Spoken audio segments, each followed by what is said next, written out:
अब हम बात करते हैं गॉल ब्लैडर के बारे में। तो गॉल ब्लैडर यहाँ पे दिख रहा होगा, ये है आपका गॉल ब्लैडर, लीवर से सटा हुआ रहता है ना। ये गॉल ब्लैडर लीवर में बनता है आपका बाइल जूस, लेकिन ये बाइल जूस जाकर के स्टोर कहाँ पर होता है, यहाँ पर होता है, यानी कि गॉल ब्लैडर में होता है। तो ये गॉल ब्लैडर प्रेजेंट होता है आपका लीवर से, लीवर के नीचे प्रेजेंट होता है और लीवर से अटैच होता है। लीवर से क्या होता है, अटैच होता है, ठीक है। और gall bladder store bile juice which is forming liver, ये पहले बता चुके हैं। और bile juice contain two type of pigment, यानी कि दो तरह का पिगमेंट का बना होता है, एक तो होता है बिलीरुबिन और एक होता है बिलीवर्डिन। बिलीरुबिन का कलर कैसा होता है, येलो होता है, ठीक है। और बिलीवर्डिन का कलर होता है आपका ग्रीन। हमारे स्टूल का कलर कैसा होता है, येलो होता है। तो यही बिलीरुबिन के कारण ही हमारा स्टूल का कलर होता है येलो, इस बात को ध्यान रखिएगा। और हम बाइल जूस की बात करें तो ये कैसा नेचर का होता है भाई, तो ये होता है आपका बेसिक नेचर का, यानी कि इसका पीएच मान होता है 7.7। स्टोमक में जो खाना होता है ये अम्लीय होता है, लेकिन जैसे ही आप इंटेस्टाइन में आने लगता है तो इस क्षार, ये किस में होने लगता है, इसका क्षारीय में चेंज होने लगता है। यानी कि क्योंकि ये जो बाइल जूस है ना उसमें खाने के साथ मिक्स होता है और जाकर के स्मॉल इंटेस्टाइन में मिक्स होता है और उसका एसिडिक करेक्टर को क्या करता है, न्यूट्रलाइज कर देता है, ठीक है। ये एक काम हो गया आपका बाइल जूस का। और बाइल जूस में अगर हम बात करें तो बाइल जूस में वाटर की मात्रा 85% होती है। और बाइल पिगमेंट जो होता है 12%। और बाइल पिगमेंट हम बिलिरुबिन और बिलीवर्डिन देख रहे थे। और बाइल मिनरल्स होता है 0.7%। और कोलेस्ट्रॉल की मात्रा 0.28% होती है। और फैट्स कितना होता है, 0.3% होता है। इन सभी चीज़ों को ध्यान में रखिएगा। और एक होता है आपका, इसमें किसी भी तरह का कोई एंजाइम प्रेजेंट नहीं होता, ये भी आप याद रखिएगा। पार्टिसिपेट इन इमल्सिफिकेशन, यानी कि ये क्या करता है, फैट्स का डाइजेशन करवाता है, फैट का डाइजेशन करवाता है। और इस फैट का डाइजेशन ही, फैट्स का डाइजेशन ही क्या कहलाता है, इमल्सिफिकेशन कहलाता है। और एक दिन में बाइल जूस का सिक्रीशन लगभग 700 से 1000 ml होता है। और change acidic chyme into the alkaline chyme which help in the pancreatic juice activity. कहने का मतलब ये है कि ये आपका एसिडिक काइम जो होता है, जो स्टोमक में रहता है, तो सबसे पहले जो खाना रहता है आपका बक्कल कैविटी में, तो वो बोलस कहलाता है। और बोलस ये जब स्टोमक में चला जाता है और ब्रेक डाउन होता है तो काइम कहलाता है। और ये एसीएल जब गैस्ट्रिक जूस वहाँ पे मिल जाता है तो ये बाइल जूस जो होता है अल्कलाइन नेचर का होता है। और अल्कलाइन नेचर होने के कारण क्या होता है, इसको चेंज कर देता है अल्कलाइन काइम में, ठीक है।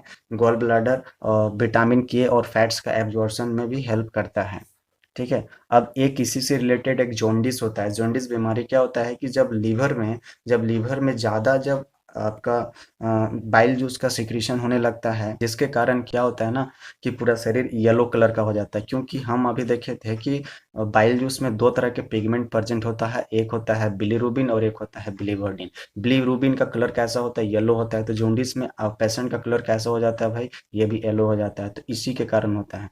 अब जब ये जॉन्डिस अगर कंटिन्यूअस रहा तो ये स्वेलिंग हो जाता है, यानी कि लीवर का सूजन हो जाता है। और ये फैटी लीवर फिर हेपेटाइटिस में चेंज हो जाता है। और हेपेटाइटिस अगर इसका ट्रीटमेंट नहीं हुआ तो फिर ये लीवर सिरोसिस हो जाता है, जो कि लीवर का लास्ट स्टेज होता है।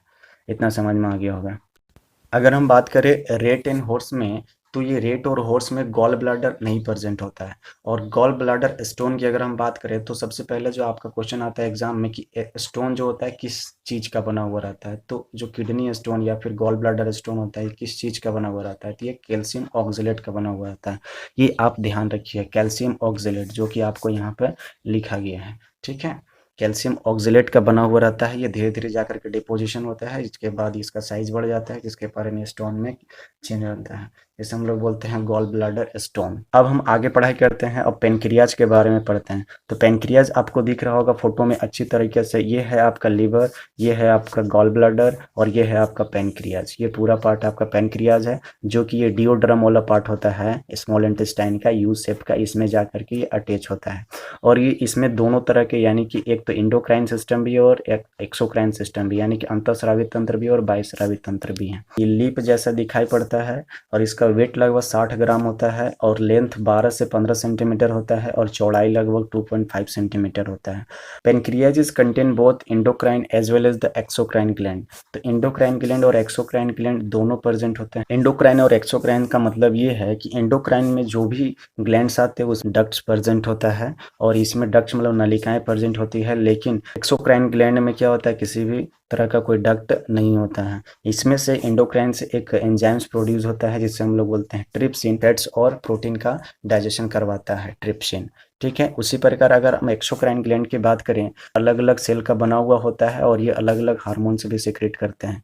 अब क्या क्या होता है भाई, देखते हैं। एक होता है कि अल्फा सेल। अल्फा सेल से ग्लूकागोन का याद करें, जब हम लीवर पढ़ा रहे थे वहीं हम बताए थे कि ग्लूकागोन क्या है, ये ग्लाइकोजन को ग्लूकोज में कन्वर्ट करता है। यानी कि जो ग्लाइकोजन, यानी कि ग्लूकोज जो स्टोर है आपका ग्लाइकोजन के फॉर्म में लीवर में, उसको कन्वर्ट करने का काम कौन कर रहा है, ये ग्लूकागोन कर रहा है। बीटा सेल से निकलता है इंसुलिन। किसी को डायबिटीज रोग हो जाता है तो डायबिटीज रोग में क्या होता है, इंसुलिन का कमी हो जाता है। इंसुलिन कमी कम होने के कारण क्या होता है, ग्लूकोज का कन्वर्जन ग्लाइकोजन में नहीं हो पाता। अब ग्लाइकोजन में नहीं होगा तो ब्लड में ग्लूकोज की मात्रा बढ़ जाता है, तो ग्लूकोज की मात्रा बढ़ जाने के कारण क्या होता है, डायबिटीज रोग होता है। तो इंसुलिन इसीलिए क्या किया जाता है, उसको इंसुलिन एक्स्ट्रा, अगर ज़्यादा किसी को प्रॉब्लम होता है तो फिर सुई लगा करके डायरेक्ट इंसुलिन दिया जाता है।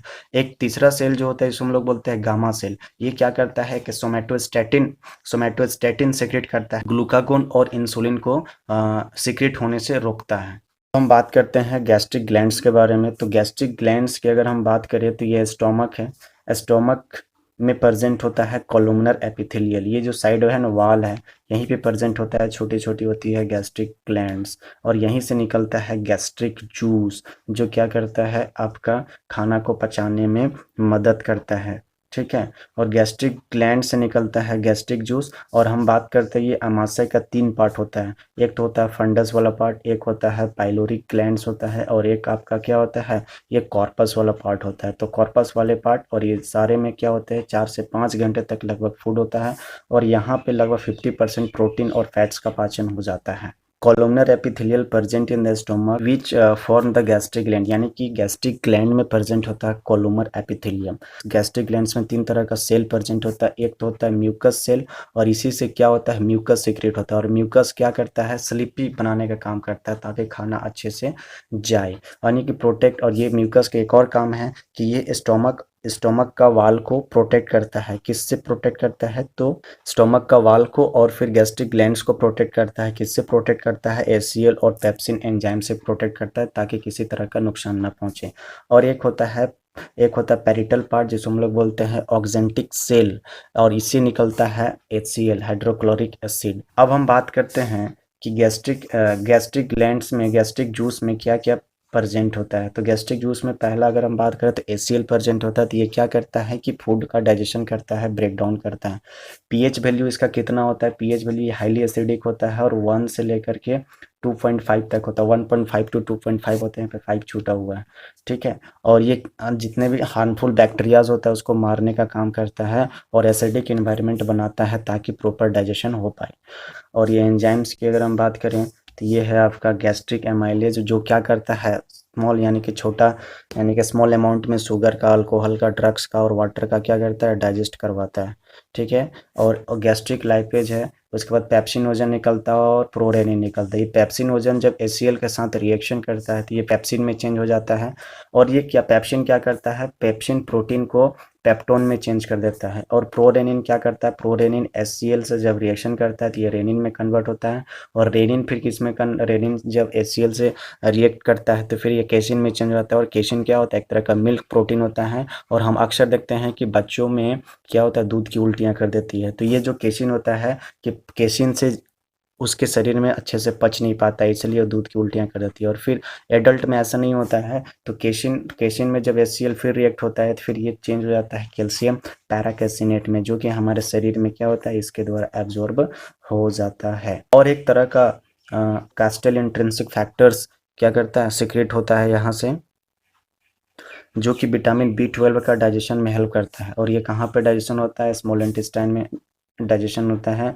और एक तरह का गैस्ट्रिन हार्मोन्स निकलता है यहाँ पर, जो एक्टिवेट करता है आपका गैस्ट्रिक ग्लैंड्स को, यानी कि एंजाइम्स को सीक्रेट करने के लिए। ये समझ में आ गया आपको। अब ये लास्ट है कि स्मॉल इंटेस्टाइन यानी कि इंटेस्टाइनल ग्लैंड्स होता है। और स्मॉल इंटेस्टाइन में इस तरह का विली प्रेजेंट होता है, जो क्या करता है, जितने भी पचे हुए पदार्थ है उसको क्या करता है, अवशोषण करता है। और ये फिर ये आपका ब्लड है, यहाँ पर ब्लड में आकर के यहाँ पे मिक्स होता है और सारे बॉडी में ट्रांसफर होता है इंटेस्टाइनल जूस, और इसमें प्रेजेंट होता है लिपोलाइटिक, प्रोटियोलाइटिक, एमाइलोलाइटिक एंजाइम्स, और इंटेस्टाइनल जूस को हम लोग सक्केस एंटेरिकस भी बोला जाता है, ठीक है। और ये तो आपका खत्म हो गया। अब हम कुछ कुछ पॉइंट्स होता है उसको देख लेते हैं, जैसे कि lysozyme do not digest anyone, यानी कि किसी का भी पाचन ये नहीं करता है। ये सिर्फ एक तरह का एंटीबैक्टीरियल एजेंट है जो कि बैक्टीरिया को मारने का काम करता है। वर्ल्ड कैंसर डे 4 फरवरी को मनाया जाता है। वर्ल्ड लिवर डे 19 अप्रैल को मनाया जाता है। वर्ल्ड हेपेटाइटिस डे 28 जुलाई को मनाया जाता है। लिवर में ही क्या होता है, फाइब्रोनोजन और प्रोथ्रोम्बिन का निर्माण होता है, और फाइब्रोनोजन और प्रोथ्रोम्बिन क्या है, ये दोनों मिलकर के ब्लड जब कोई कट जाता है तो फिर ये ब्लड का क्लॉट होने में मदद करता है। तो उम्मीद है कि ये पूरा पार्ट समझ में आ गया होगा, ठीक है। इसके बाद अगला चैप्टर हम स्टार्ट करेंगे अगले वीडियो में।